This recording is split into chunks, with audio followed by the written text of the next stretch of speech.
Itu sebabnya hari ini yang saya sampaikan, saya beri judul The Power of Sincerity. Kuasa dari ketulusan.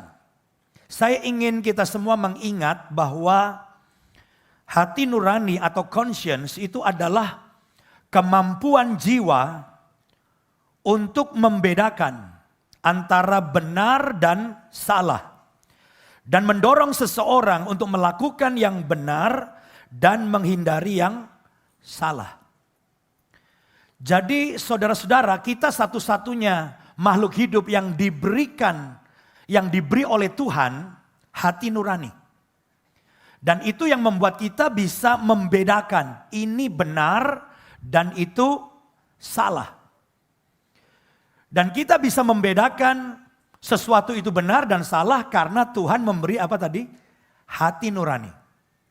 Tumbuh-tumbuhan tidak punya hati nurani. Binatang tidak punya hati nurani. Kitalah satu-satunya makhluk hidup yang Tuhan beri hati nurani. Pada saat kita melakukan sesuatu yang salah, biasanya akan muncul suara. Karena hati nurani itu fungsinya seperti alarm, saudaraku. Dia akan berbunyi. Stop, jangan dilakukan lagi.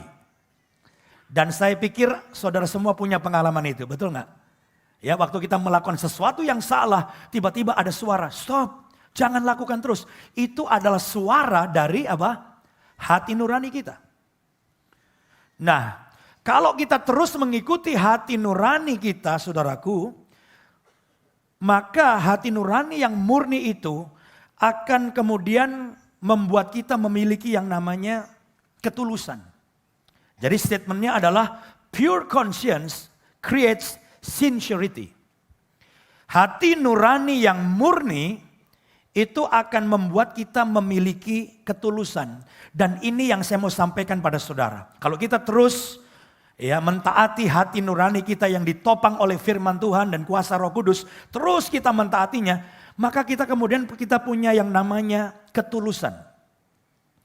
Dan saya ingin kita fokus kepada ketulusan atau hati yang tulus. Karena itu adalah sesuatu kekuatan yang sangat besar dalam hidup kita. Nah, kita perlu tahu dulu apa itu sincere atau tulus itu. Dalam bahasa Inggrisnya saya menemukan ini definisinya. Free from pretense or deceit, proceeding from genuine feelings. Yang dalam bahasa Indonesianya bebas dari kepura-puraan atau tipu daya. Orang tulus itu, saudaraku, melakukan apapun itu nggak pura-pura. Tidak ada tipu daya. Tidak ada agenda yang tersembunyi. Lalu dilanjutkan bergerak dari perasaan yang murni. Nah, itu dalam bahasa Inggris. Lalu saya ingin memberikan definisinya dalam bahasa Indonesia. Apa itu tulus? Ya, saya ambil dari Kamus Besar Bahasa Indonesia. Tulus itu artinya sungguh dan bersih hati. Jadi kalau kita melakukan sesuatu itu betul-betul itu yang kita maksudkan. Enggak ada maksud lain, enggak ada agenda lain. Dan bersih hati. Benar-benar keluar dari hati yang suci. Jujur, ternyata di dalam tulus itu ada unsur jujur. Ya. Jujur, tidak pura-pura. Nah, itu kira-kira yang kita maksudkan dengan ketulusan. Jadi kalau kita melakukan apapun itu yang kita maksudkan. Tidak ada maksud yang lain, tidak ada agenda yang lain, tidak ada tujuan yang lain. Dan hari-hari ini saudara-saudaraku, begitu banyak orang yang hidup dalam ketidaktulusan tanpa kita sadari. Jadi kita seringkali melakukan banyak hal dan sebenarnya itu tidak tulus. Contoh, misalnya dalam kita mengikut Tuhan, kita jadi orang Kristen, kita ikut Yesus, kita beribadah ke gereja. Kalau kita tanya, kenapa kamu mengikut Yesus? Kenapa kamu beribadah? Maka ada banyak jawaban saudaraku yang menunjukkan bahwa enggak tulus. Kalau kita tulus dalam mengikut Tuhan, Maka kita agendanya cuma satu, Tuhan begitu baik, sudah menyelamatkan kita, mati di atas kayu salib menebus dosa kita. Aku ingin mengabdi pada Tuhan, aku mau beribadah kepada Tuhan, aku mau menyenangkan Tuhan. Itu yang tulus. Tapi seringkali jawabannya apa? Saya ikut Tuhan ke gereja supaya saya dapat berkat. Kelihatannya gak masalah, tapi sebetulnya kurang pas. Saya ikut Tuhan ke gereja, saya lagi cari mujizat. Makanya jangan heran kadang-kadang fokus ibadah bukan Tuhan Yesus. Tapi fokus ibadah kita adalah diri kita. Karena semua ke kita akhirnya. Padahal beribadah itu sebetulnya untuk menyenangkan Tuhan. Tapi seringkali pertanyaannya selesai ibadah kita nongkrong-nongkrong di bawah. Entah di Starbucks atau makan malam. Selalu nanya, gimana ibadah tadi?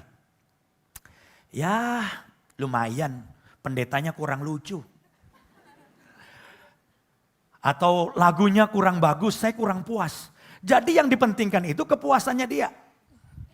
Sebenarnya dalam ibadah, yang dipentingkan kepuasan siapa? Siapa yang menjadi pusat dari ibadah kita? Tuhan. Sebetulnya kita tanya, apakah Tuhan puas dengan ibadahku? Amin saudaraku. Apakah pujian dan penyembahanku menyenangkan Tuhan?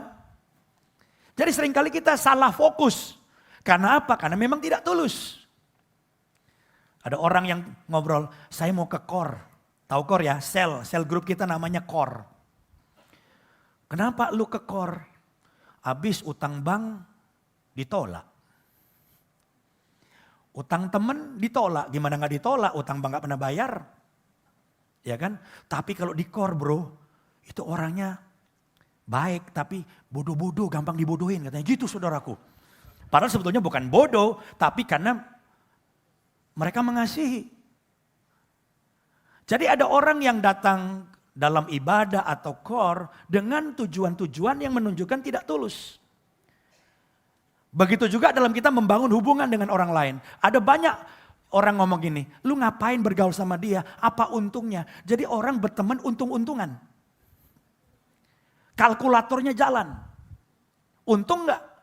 Padahal sebetulnya dalam berteman, dalam pergaulan, kalau kita mau tulus, kita nggak perlu kalkulator untung apa enggak. Kita bergaul, berteman dengan tulus. Itu sebuah pertemanan yang luar biasa. Dan dunia memang mengajarkan hidup dalam ketidaktulusan. Ini masalahnya. Kalau kita berbisnis, selalu bilang, ingat ya, kalau bisnis jangan jujur-jujur. Kalau bisnis jujur, lama kayaknya. Jadi kalau bisnis mau cepat kaya, ya tipu-tipu sedikit gak apa-apa. Teman kita loh, ya gak apa-apa lah teman ditipu dikit-dikit kok. Ya, jangan terlalu polos kalau kerja atau berkarir. Sebab kalau terlalu polos nanti susah dipromosikan. Jadi supaya bisa naik dengan cepat, kita turunin orang lain. Supaya naik kan. Kalau perlu kepala orang kita injak supaya cepat naik. Sambil jilat-jilat ke atas. Wah itu cepat dipromosikan. Jangan terlalu jujur kalau pacaran. Mesti banyak yang kita umpetin. Sebab kalau terlalu jujur nanti kalau putus sakitnya di sini loh. Jadi pacaran pun gak ada ketulusan dan banyak rahasia dan lain sebagainya. Lalu saudara bertanya pada saya, kalau begitu Pak, kira-kira bagaimana sikap kita dalam hidup di dunia ini?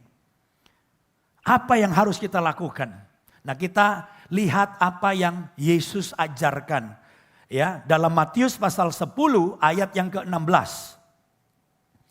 Mari kita lihat sama-sama. Matius 10 ayat 16. Yesus berkata begini. Lihat, aku mengutus kamu seperti domba di tengah-tengah apa saudara? Serigala. Wow. Jadi hidup di dunia ini memang bahaya. Kita seperti domba. Saudara tahu domba? Domba itu binatang yang lemah. Karena apa? Karena gak ada punya pertahanan. Binatang lain masih banyak pertahanannya. Domba ini cuma maju ke depan. Bulunya banyak. Tapi gak ada pertahanan. Di tengah-tengah serigala. Wah bahaya ini. Makanya Yesus melanjutkan. Sebab itu hendaklah kamu. Apa saudara? Cerdik seperti ular dan tulus seperti merpati. Jadi saya menggarisbawahi dua kata yang berwarna kuning. Yang pertama, kita hidup di dunia harus apa? Cerdik. Dan yang kedua, kita hidup di dunia harus apa? Tulus.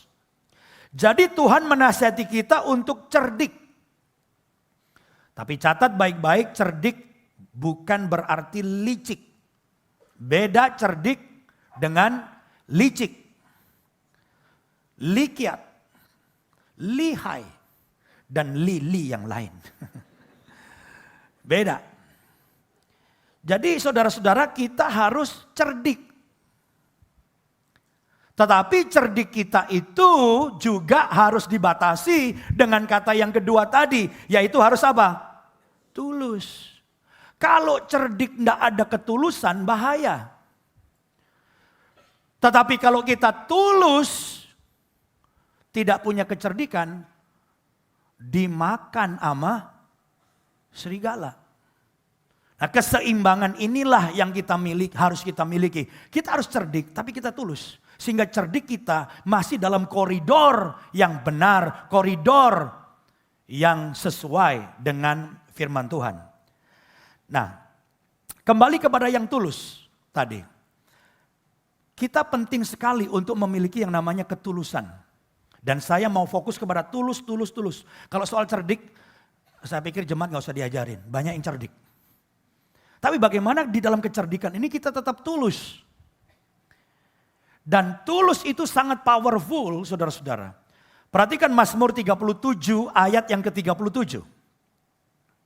Mazmur 37 ayat 37 berkata begini.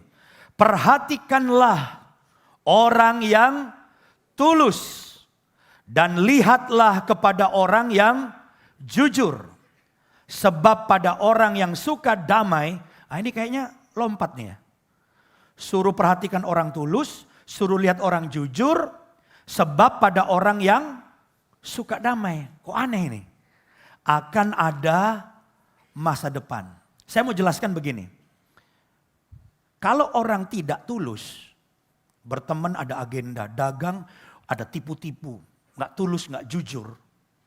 Itu pasti nggak ada damai. Pasti ribut, benar nggak saudaraku? Itu yang dimaksud. Tetapi kalau kita hidup dalam ketulusan dan kejujuran, pasti ada damai. Dan itu sebabnya dikatakan kalau kita tulus, kita jujur, ada damai dan kita punya masa depan.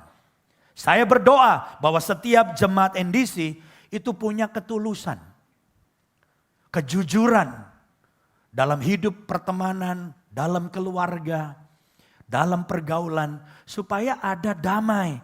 Dan supaya setiap kita akan memiliki masa depan yang penuh keberhasilan dan kebahagiaan. Yang setuju katakan amin. Dan kita berikan kemuliaan bagi Tuhan. Loss of sincerity is the loss of vital power. Kalau kita kehilangan ketulusan, sebenarnya sama dengan kita kehilangan kekuatan vital, kekuatan yang penting. Dan ini yang seringkali nggak kita sadari. Selalu kita belajar gimana lebih cerdik, lebih banyak akal, lebih lihai, dan kelihatan kita sukses. Tapi saya ingin menekankan pada saat kita kehilangan ketulusan dalam hidup kita, sebenarnya kita sedang kehilangan kekuatan yang sangat penting dan vital dalam hidup kita. Itu sebabnya saya menyampaikan hal ini kepada kita semua. Kita harus jaga hati kita, hati nurani kita. Karena kalau hati nurani kita terus makin lama makin murni, maka kita akan punya ketulusan ini. Nah sore ini saudara-saudara saya ingin mendorong saudara untuk bisa menjadi orang yang tulus dalam hidup ini. Dan memberikan beberapa hal yang perlu kita tahu bahwa sangat menguntungkan untuk jadi orang yang tulus. Ada 3 hal yang saya mau sampaikan supaya saudara pulang semua kita, saya mau jadi orang tulus. Ya, mari kita lihat hebatnya orang tulus dan betapa hebat kekuatan dari orang yang tulus. Yang pertama, ketulusan menghasilkan hubungan yang sehat. Saya ulangi sekali lagi, kenapa kita penting untuk tulus? Karena ketulusan menghasilkan hubungan yang sehat. Dan saya sudah menyelidiki dan melihat dalam hidup ini bahwa tidak mungkin ada orang bisa sukses dalam bidang apapun, dalam bisnis, dalam keluarga, kalau tidak membangun hubungan yang sehat. Orang itu kalau mau sukses, dia harus punya hubungan yang sehat dengan temannya, hubungan yang sehat dengan bisnis, teman bisnis, hubungan yang sehat dengan teman di kantor, hubungan yang sehat dengan keluarga, baru kita bisa mengalami yang namanya keberhasilan. Nah, di sini saya ingin kita semua belajar bagaimana kalau kita tulus itu hubungan bisa baik, bisa sehat. Dari Rasul Paulus. Paulus punya hubungan dengan jemaat. Saya juga belajar banyak dari Paulus. Sehingga saya bisa seperti hari ini. Karena saya bisa seperti hari ini, karena saya punya hubungan yang sehat dengan banyak orang. Dan itu landasannya adalah ketulusan. 1 Tesalonika pasal 2 ayat 5 sampai 8. Mari kita lihat sama-sama. Ini yang Paulus katakan. Karena kami tidak pernah bermulut manis. Ini konotasi negatif, ya, bermulut manis. Sebab kalau terlalu manis kadang-kadang kita pertama senang. Tapi lama-lama enak. Kemanisan, saudaraku. Ini bermulut manis. Sampai kadang-kadang kita jadi geli gitu. Karena kelewatan, bermulut manis. Tapi ada agenda tersembunyi. Hal itu kamu ketahui. Dan tidak pernah mempunyai maksud loba yang tersembunyi. Maksud loba itu apa ya? Serakah, cari untung. Ada agenda yang tersembunyi. Maksud-maksud yang serakah. Allah adalah saksi. Juga tidak pernah kami mencari pujian dari manusia. Makanya Paulus walaupun mungkin gak dipuji, tenang. Saudara kalau melayani dengan tulus, orang lupa mencantumkan nama kita, gak perlu stres. Ada banyak, gak banyak lah, beberapa lah. Pelayan Tuhan, Pak saya mengundurkan diri. Kenapa? Nama saya tidak dicantumkan. Waduh. Nama, soal nama. Kami tidak pernah mencari pujian dari manusia. Baik dari kamu maupun dari orang-orang lain. Sekalipun kami dapat berbuat demikian sebagai rasul-rasul Kristus. Tetapi kami berlaku ramah di antara kamu. Sama seperti seorang ibu mengasuh dan merawati anaknya. Demikianlah kami dalam kasih sayang yang besar akan kamu. Bukan saja rela membagi Injil Allah dengan kamu. Tetapi juga hidup kami sendiri dengan kamu. Karena kamu telah kami kasihi. Ya orang tulus itu Rasul Paulus bilang, seperti ibu yang merawat bayinya. Ada ibu yang rawat bayinya, ada maksud-maksud tersembunyi? Saya rasa nggak ada. Ibu kandung. Dia merawat karena mengasihi. Jadi pendeta seperti saya, ketika berhubungan dengan jemaat, itu nggak boleh ada agenda lain. Selain karena saya mengasihi saudara. Tidak boleh ada maksud-maksud lain karena itu menunjukkan saya tidak tulus. Tapi Paulus begitu tulus. Tidak ada maksud tersembunyi seperti mengambil keuntungan. Makanya saya bicara sama semua hamba-hamba Tuhan di NDC apalagi yang full time. Saya selalu bilang jangan berhubungan dengan jemaat atau melayani jemaat punya maksud-maksud lain. Dan saya bersyukur hari ini saya tidak mendengar laporan apapun. Karena kalau jemaat dilayani itu nggak boleh ada maksud lain. Amin saudara? Ya. Jangan karena tahu ini tempat potong rambut jemaat. Lalu si pendeta bilang saya ke sana. Begitu masuk shalom. Saya pendeta NDC. Oh saya jemaat. Puji Tuhan. Wah silakan potong, sambil potong haleluya, haleluya. Dengan tujuan supaya potong, itu gak boleh. Oh ini restorannya jemaat. Mari kita makan, bawa anak, istri, mantu, mertua. Sambil makan saya berdoa ya supaya restoran kamu diberkati. Tapi jangan lupa ya saya makan, itu gak boleh. Saya menghindari, bukan masalah apa. Entah itu potong rambut, entah itu restoran. Karena kalau udah jemaat makin banyak, kemana aja ketemu punya jemaat. Beberapa waktu yang lalu saya duduk makan, jemaat. Saya bilang, saya mau makan di sini dengan syarat. Saya harus bayar. Oh jangan dong Pak, saya kualat Pak. Enggak kualat. Ini dagang. Amin. Kalau saya nggak boleh bayar, maaf saya keluar loh nih. Ya diskon Pak. Ya kalau diskon boleh lah. Asal diskonnya yang wajar dan tetap kamu ada untung. Itu. Jadi hamba Tuhan itu nggak boleh ada maksud-maksud lain. Kenapa? Hubungannya, pertemanannya dengan jemaat akhirnya nggak seperti Rasul Paulus. Coba lihat ini ayat selanjutnya. Paulus, bagaimana jemaat kangen sama Rasul Paulus, pengen ketemu. Kenangannya indah. Karena nggak pernah diteror. Saya doakan kamu. Tapi ingat, kalau rumah laku, tolong bagi saya. Kalau tidak, itu uang kamu akan jadi bencana. Wah, diancam lagi.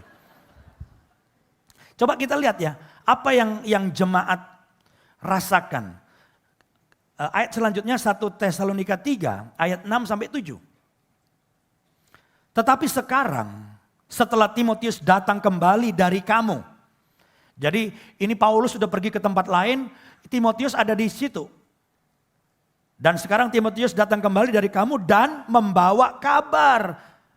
Timotius kasih laporan pada Paulus yang menggembirakan tentang imanmu dan kasihmu. Dan bahwa kamu selalu menaruh kenang-kenangan yang baik akan kami. Jemaat punya kenangan yang baik tentang pendetanya. Jadi kalau jemaat ingat saya, ingat baik saya. Jangan sampai ingat pendetanya stres. Kenapa? Ya nggak tahu, mungkin mengambil keuntungan atau gimana dan sebagainya. Tapi jemaat punya kenangan yang baik tentang pendetanya. Dan ingin untuk berjumpa dengan kami. Wow, jemaat pengen jumpa dengan Paulus. Seperti kami juga ingin berjumpa dengan kamu. Maka kami juga saudara-saudara, dalam segala kesesakan dan kesukaran, kami menjadi terhibur oleh kamu dan oleh imanmu. Ketulusan Paulus menghasilkan hubungan yang sehat. Yaitu hubungan yang saling percaya, saling membangun, dan saling menguatkan, serta penuh dengan kasih. Jadi saya dengan jemaat punya hubungan yang sehat. Antar jemaat punya hubungan yang sehat. Dengan bisnis punya hubungan yang sehat. Dengan teman di kantor punya hubungan yang sehat. Kenapa? Karena tulus. Amin saudara, tulus. Beberapa waktu yang lalu saya ketemu dengan seorang yang luar biasa. Dan orang ini sudah mengenal saya 20 tahun lebih. Dan orang ini menyaksikan beberapa hal tentang saya. Dan orang ini bilang gini, Pak Yosia, kami sekeluarga berteman dengan Bapak itu udah 20 tahun lebih loh. Saya tuh, wih ya lama. Dan pertemanan ini begitu indah, karena apa? Karena saya merasakan ketulusan. Wah, saya berbunga-bunga. Ketulusan dari Bapak dan Ibu. Setiap kali kita ketemu, Bapak itu gak pernah ngomong sesuatu yang membuat kami itu rasa gak nyaman gitu. Saya bilang, wah terima kasih, puji Tuhan. Sebab ada orang yang kadang-kadang cerita, tapi sebetulnya ceritanya itu ya itu tadi. Ada agenda, ada mau cari keuntungan. Misalnya, puji Tuhan saudara-saudara, oleh anugerah Tuhan anak kami sudah lulus SMA. Nilainya bagus, puji Tuhan. Dan sekarang, nah ini hati-hati nih. Anak kami akan melanjutkan kuliah. Saudara tahu betapa besarnya uang kuliah. Masuknya mahal, bulanannya mahal. Jadi, jemaat udah mulai jadi. Dukunglah kami dalam doa dan, nah itu dia. Kita kadang-kadang gak sadar bikin jemaat gak nyaman. Dan itu saya katakan pada tim setiap hamba Tuhan, jangan kasih kode. Jangan ada kata-kata yang membuat orang gak nyaman. Dan puji Tuhan ini orang hebat ini bilang hubungan kita udah 20 tahun loh. Dan kami semua rasa nyaman. Karena Pak Yosia itu bikin kami tuh nyaman. Dan dia bilang hubungan kita yang begitu tulus ini udah 20 tahun lebih. Kita sering jalan bareng dengan banyak pendeta. Ini orang hobinya ngajak pendeta. Dan setiap kali pergi bareng-bareng saya bilang sama istri saya. Jangan kasih kode. You know kode? Ya dia ngerti. Jangan. Jadi kita kadang-kadang jalan bareng-bareng ke luar negeri. Masuk ke mall. Barang-barang yang mahal, branded. Ada saja orang yang, kita kan gak sebut nama boleh ya. Dasarnya gak tahu siapa. Ini istri hamba Tuhan nih, dia angkat tas. Di depan itu orang kaya itu. Bagus ya tas ini ya. Dia muter lagi, bagus ya. Tidak bereaksi orangnya. Muter lagi. Balik lagi. Dia belum ngomong, dia tunggu orang itu lewat lagi. Si Sinterklas. Dia angkat ini. Bagus ya. Sampai si Sinterklas bilang, ibu mau. Kok saya tahu? Istri saya cerita.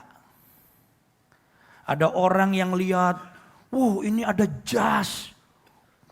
Terus ada jaket pegang. Bagus ya. Selama tidak ada kata ibu mau, ditaruh lagi. Nah, saya bilang, jangan pernah. Karena itu bikin orang gak nyaman. Kita hubungan berteman tidak boleh. Ada agenda-agenda lain. Kita berteman harus dengan tulus. Supaya apa? Hubungannya sehat. Dan orang ngomong, kita udah hubungan 20 tahun lebih. Saya nyaman. Dengan bapak nyaman, dengan ibu nyaman. Dan nanti saya bisa lanjutkan ceritanya. Bahwa ternyata itu membawa sesuatu yang hebat. Kenapa? Karena ketulusan membuat hubungannya jadi baik. Demikian juga entah di kor, entah di gereja, entah waktu bisnis. Bahkan dalam keluarga, hubungan harus tulus supaya sehat. Suami istri aja bisa ribut kalau nggak tulus. Kalau suami istri kan udah satu, belum tentu. Ada hubungan suami istri yang kurang tulus. Walaupun kelihatannya cerdik. Tahu timing yang tepat. Karena udah dikhotbahin, harus tahu timing. Kalau suami pulang, masih capek, diam dulu. Kasih minum air hangat. Atau air es supaya segar. Lalu ketika suami duduk nonton TV, pijitin dulu. Wah, dan istri melakukannya. Ini soalnya dapat tips dari gereja katanya. Bagus sih. Setelah mijit 5 menit. Ngobrol-ngobrol, papi beliin saya berlian ya. Dan papinya diam. Oke sayang, habis udah dipijitin. Udah. Seminggu gak mijit. Gak dipijitin maksudnya. 2 minggu, sebulan, sudah 1 bulan. Dia lihat ada tas Hermes. Ingat Hermes ini telah membuat banyak orang lupa diri. Hermes. Wah dia pengen beli Hermes. Dia tunggu suaminya pulang. Papi pulang, papi pulang. Biasanya gak pernah dipeluk, dicium. Duduk papi kasih minum pijit. Setelah 5 menit. Papi beliin saya tas Hermes ya. Papinya diam sebentar. Ya. Tapi jangan salah loh saudara. Suami mikir tiap kali mijit ada permintaan. Berlian Hermes. Oh berapa minggu gak mijit. Terus apalah yang lain. Wah dia pengen. Wah dia sambut papinya. Suaminya maksudnya. Duduk. Waduh. Wah ngobrol macam-macam. Papi hebat deh, keren deh. Gini-gini. Kasih minum, pijit. Saudara tahu akhirnya suami walaupun gak ngomong. Dia mikir. Apalagi nih. Jadi tiap kali suami istri mijit, stres suaminya. Apalagi nih katanya. Apalagi nih.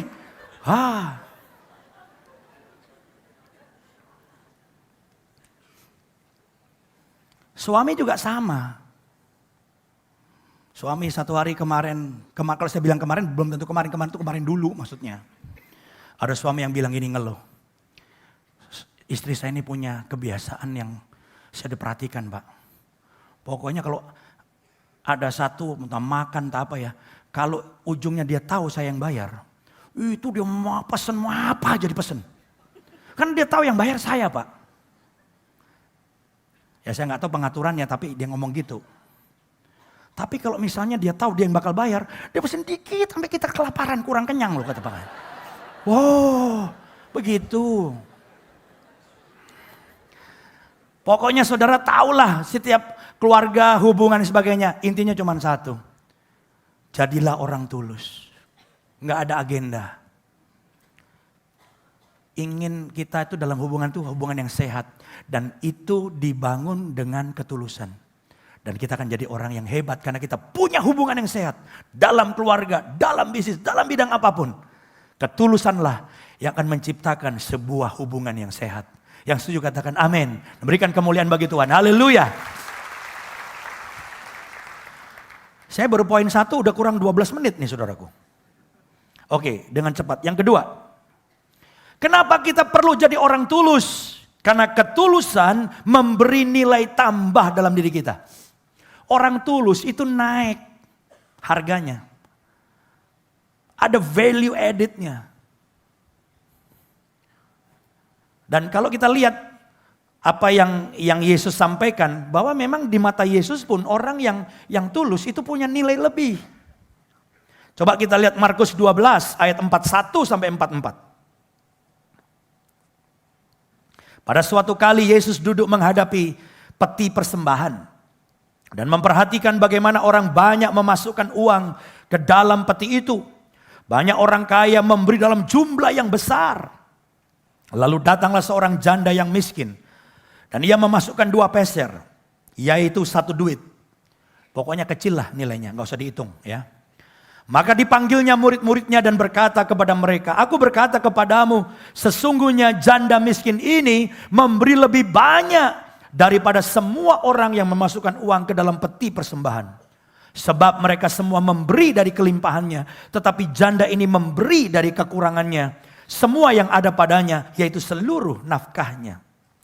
Jadi di sini Yesus memberikan penilaian yang tinggi kepada seorang janda miskin. Karena apa? Yang pertama, karena janda ini memberi dari kekurangannya. Memberi dari seluruh nafkahnya. Padahal yang lain memberi banyak. Tapi kalau dari segi prosentase ini besar. Dan Yesus memuji ini orang hebat. Tapi saya percaya kalau wanita ini memberinya dengan motif dan hati yang gak benar, gak tulus, gak bakal dipuji. Jadi sebetulnya ada 2 yang dipuji. Pertama dia memberi dalam prosentase yang besar karena itu seluruh nafkahnya. Itu yang pertama. Yang kedua dia memberi dengan ketulusan. Berbeda sebaliknya dengan banyak orang kaya memang memberi dalam jumlah besar. Tapi dibandingkan semua kekayaannya kan gak seberapa. Betul? Tetapi jangan salah, orang kaya bukan yang di sini, orang kaya di sini baik-baik. Ini yang 1000 kilo jauh dari sini. Orang kaya itu saudara-saudaraku memberi dalam jumlah besar dan biasanya ingin supaya dilihat orang. Biasanya ada yang gak biasa, itulah kita semua di sini. Jadi ada orang memberi banyak supaya dilihat. Di gereja pun seringkali begitu. Kalau memberi dikit ya nggak banyak orang pengen dilihat, buru-buru masukin gitu. Tapi kalau memberi banyak, cepet cengan segepok. Kalau perlu dipret dulu jadi kayak kipas, seret. Dan sebelum dimasukin pegang dulu, kita kipas-kipas dulu sambil nunggu kolektor lewat. Nah itu lebaynya begitu. Dan bagi Yesus janda ini luar biasa. Dia memberi dalam prosentase walaupun kecil tapi itu seluruh nafkahnya. Tapi memberi ketulusan ini yang akhirnya Yesus memuji janda ini. Saya ingin beritahu pada saudara bahwa saat ini perusahaan-perusahaan besar itu sedang kesulitan cari orang. Setiap kali saya ketemu oleh anugerah Tuhan kenal si A. Ternyata karyawannya udah 15.000. Mau buka pabrik lagi. Kalau ketemu bilang, Pak Yosia bisa bantu saya enggak? Saya pikir perlu bantuan apa nih, orang udah punya semua. Bantuan apa Pak, Bu? Saya lagi cari orang. Oh, cari orang. Gimana kriterianya? Di tempat Bapak kan banyak anak muda, tamatan Amerika. Banyak. Oh, Ibu cari itu. Oh, bukan. Saya jadi bingung cari yang kayak gimana. Saya tidak cari orang pinter, Pak. Asal jangan bego-bego banget. Nggak pengen yang tamatan luar negeri yang bisa 10 bahasa.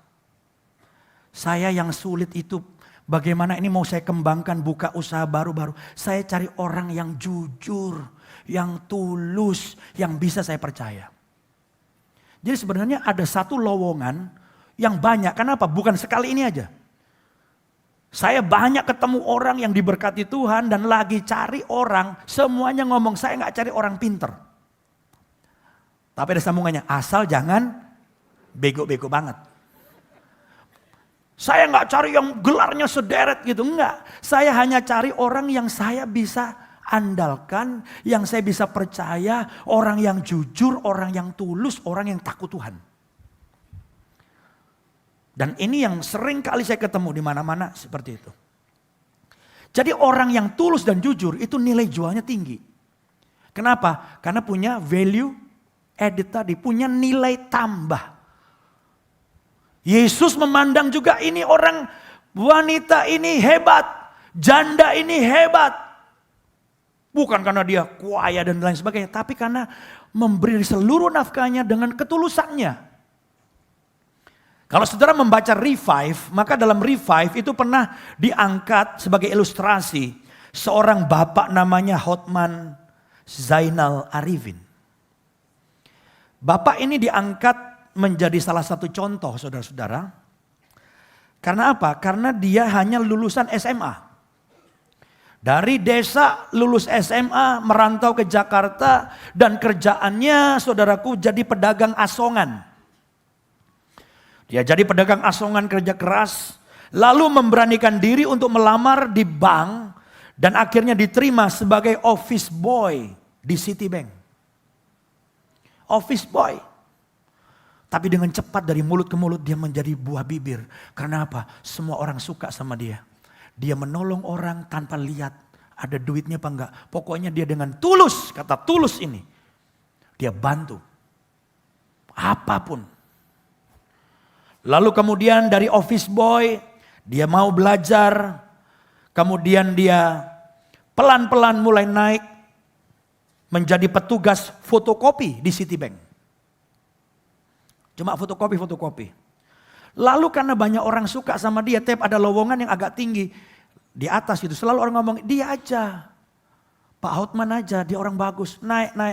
Dan setelah 19 tahun bekerja, dia dari SMA pedagang asongan, dia bisa jadi vice president Citibank. Kenapa? Karena tulus tadi.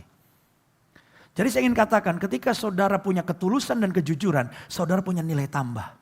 Saudara begitu bernilai, banyak orang akan cari saudara. Saya berdoa, pokoknya begitu ada orang perlu cari orang akan telepon saya. Kenapa? Karena jemaat NDC sudah terbukti. Tiap kali masukin orang, keren, masukin orang, keren. Jangan tiap masukin orang, mental, masukin orang mental. Lama-lama gak ada yang minta lagi saudara. Saya berdoa bahwa hari ini kita menangkap betapa pentingnya jadi orang yang tulus dan jujur karena punya nilai tambah. Yesus pun memuji janda yang tulus itu. Kita berikan kemuliaan bagi Tuhan. Haleluya. Yang ketiga, yang terakhir. Kenapa kita penting untuk tulus? Karena ketulusan menggerakkan Tuhan untuk memberkati hidup kita. Tuhan itu bisa tergerak memberkati. Kenapa? Lihat orang tulus. Lihat orang yang jujur. Amsal 14 ayat 32. Coba kita lihat. Waktu saya tinggal 4 menit lebih. Saya harap saya bisa menyelesaikannya. Amsal 14 ayat 32. Orang fasik dirobohkan Karena kejahatannya. Orang fasik itu kadang-kadang gak usah diapa-apain, roboh sendiri. Kenapa? Karena kejahatannya akan kejar dia.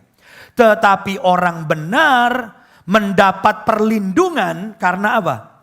Ketulusannya. Perlindungan ini datang dari dua hal. Dari dua pihak maksud saya. Dari pihak Tuhan, karena Tuhan senang orang yang tulus, Tuhan lindungi. Tapi juga perlindungan itu bisa datang karena ketulusannya. Orang tulus kan gak punya agenda lain. Betul tidak? Tidak punya agenda mau rugiin orang, jahatin orang, dia tulus aja. Dan ketulusan itu memagari jadi pagar. Orang yang tulus itu akan banyak terhindar dari kehancuran karena ketulusannya. Jadi ketulusan itu sendiri melindungi dia. Tapi selain itu Allah akan melindungi orang tulus. Jadi percayalah kalau Anda orang tulus, Anda adalah orang-orang yang mendapat berkat perlindungan dari Tuhan. Yang percaya katakan amin. Iya, tepuk tangan enggak apa-apa. Apalagi Mazmur 41 ayat 13. Dikatakan begini, tetapi engkau menopang aku karena apa? Ketulusanku. Tuhan menopang orang yang tulus. Engkau membuat aku tegak di hadapanmu untuk selama-lamanya. Orang yang tulus itu dibela Tuhan, ditopang Tuhan dan tegak berdiri untuk selama-lamanya. Kalau Tuhan yang bela kita, siapa lawan kita? Kalau Allah di pihak kita, nggak ada yang bisa menghancurkan kita. Orang boleh berniat jahat pada saudara, tapi kalau Allah di pihak saudara, saudara akan tetap berdiri teguh. Dan siapa yang dibela Tuhan? Orang yang apa? Tulus. Tulus. Satu lagi ayat, saya akan segera akhiri. 1 Raja-Raja 9 ayat 4. Ini ayat-ayat yang membuktikan bahwa penting kita tulus karena Allah memberkati orang tulus. 1 Raja-Raja 9 ayat 4, ayat 5 dan seterusnya, PR baca di rumah. Itu semua berkat-berkatnya. Mengenai engkau, jika engkau hidup di hadapanku, sama seperti Daud ayahmu. Ini ayat kepada Salomo, anaknya Daud. Jika engkau hidup di hadapanku sama seperti Daud ayahmu. Dengan apa saudara? Tulus hati dan dengan benar. Wah itu berkat-berkatnya. Tapi saya mau ngomong dulu tentang Daud. Saudara tahu kenapa Daud jadi patokannya? Saudara lihat Daud itu berapa kali mau dibunuh? Lolos, betul gak? Mau dibunuh sama Saul, lolos. Sama anaknya yang berontak siapa tuh namanya tuh? Lolos, Absalom. Berapa banyak dalam banyak hal. Sebetulnya kalau dipikir-pikir udah mati tuh Daud. Tapi dikatakan Daud itu dapat protek dari Tuhan. Dan ayat ini dengan jelas berkata, kalau kamu tulus seperti Daud. Jadi ini rahasianya yang banyak orang gak tahu. Katanya cuma Daud tuh pinter nyanyi makanya disenengin Tuhan. Enggak gitu doang. Daud itu apa saudara? Tulus. Makanya orang itu hidup tuh ya, yang penting tulus. Melayani Tuhan tuh tulus. Memberi tulus. Bergaul sama orang tulus, udah jangan hitung untung rugi. Itu akan diberkati Tuhan. Amin saudaraku. Dan kita kan udah dengar khotbah bulan lalu tentang generosity. Kita ini kemanapun jangan hitung untung rugi. Karena kita saluran berkat. Kalau bisa di tempat saya saluran berkat, saya mau jadi berkat. Jangan ngitung untung rugi. Di gereja saya saluran berkat. Di kantor saya saluran berkat. Dimanapun saya berada, saya saluran berkat. Lewat saya, orang akan bilang, hidup saya menjadi lebih baik karena kamu. Orang akan WA, waduh kalau saya terima WA. Dan puji Tuhan, anugerahnya buat saya sering terima WA. Hidup saya lebih baik karena Bapak. Hidup saya. Yang paling celaka kalau orang WA, hidup gua hancur. Gara-gara elu, waduh. Celaka itu. Saya ingin semua kita jadi berkat. Amin. Kita tulus, bergaul pokoknya saya mau jadi berkat. Jangan hitung-hitungan, jadi berkat. Sama seperti setelah selesai saya khotbah tentang generosity. Di bawah gempar. Tiap kali ada orang makan, rebutan, taruh credit card. Wah pasti itu NDC. Sono, wah berantem. Taruh credit card, itu NDC. Oh di sana, habis makan pada ke toilet, pasti bukan NDC. Jadi bergaul, berteman, jangan hitung-hitungan. Istri saya tadi ngobrol-ngobrol, Kamu bayarin lagi ini. Nggak apa-apa, nggak bakal jadi miskin bayaran orang. Jangan ngitung untung rugi, kita nabur pasti menuai. Amin saudaraku. Jadi berteman itu jangan kalkulator. Bilang aku jadi berkat. Pasti sudah punya hubungan yang sehat, punya nilai tambah. Dan Tuhan berkati saudara. Kenapa? Karena Tuhan senang orang tulus. Yang setuju kita berikan kemuliaan bagi Tuhan.